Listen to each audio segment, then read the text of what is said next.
Some days, the whole world takes a deep breath, but is too scared to let it out. The day humanity stood at the edge of the abyss arguing about who would jump first. October the 14th, 1962. An American reconnaissance plane stumbles onto something interesting. Soviet missiles in Cuba. Not just missiles, nuclear ones. The kind that erases cities faster than you can say, well, we did warn you. Washington reacts the same way anyone would after catching their neighbor holding a grenade in the kitchen. They called their friends and screamed, "He's lost his mind!" October the 16th, 1962. This is Cuba. Yes, sir. R-12 missiles, 1 megaton warheads. Wonderful. We're 200 kilometers from nuclear Armageddon, and I haven't even finished breakfast. What are your orders, sir? First, don't panic. Second, act like we're in control.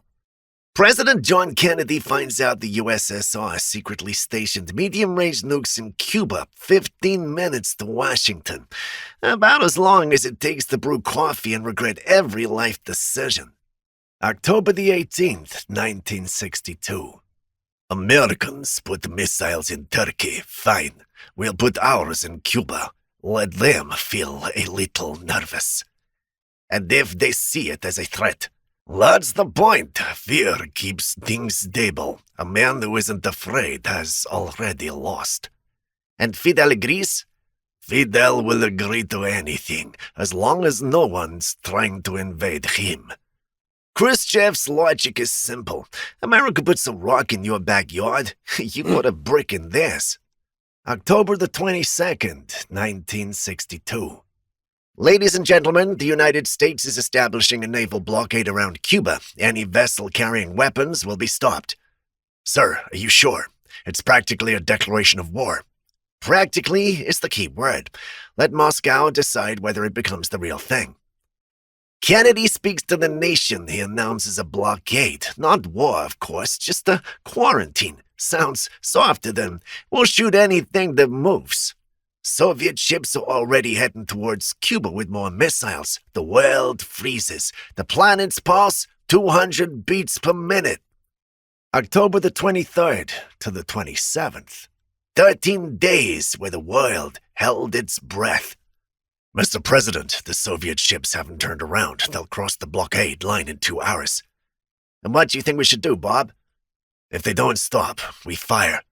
Perfect. Shoot and pray. The Americans encircled Cuba. They'll think we'll flinch. Sir, Kennedy isn't a coward. He might push this all the way. Do I look like a coward? Let him know we can push too. October the 27th, Black Saturday.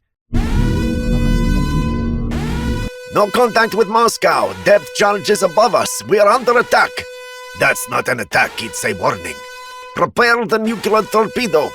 No, not without Moscow's order. And that saved the world. One man said no, and everything didn't explode. October the 28th, 1962. We'll remove the missiles from Turkey, quietly, no press. And if they leak it, we'll call it a coincidence. History loves coincidences. Fine. They pull theirs from Turkey, we pull ours from Cuba. That's it? No winner? The winner is whoever lives to see the morning. 12 sleepless nights, 2 millimeters from catastrophe, one stubborn hero in a submarine, and finally, a deal. USSR removes its missiles from Cuba. The US quietly removes theirs from Turkey.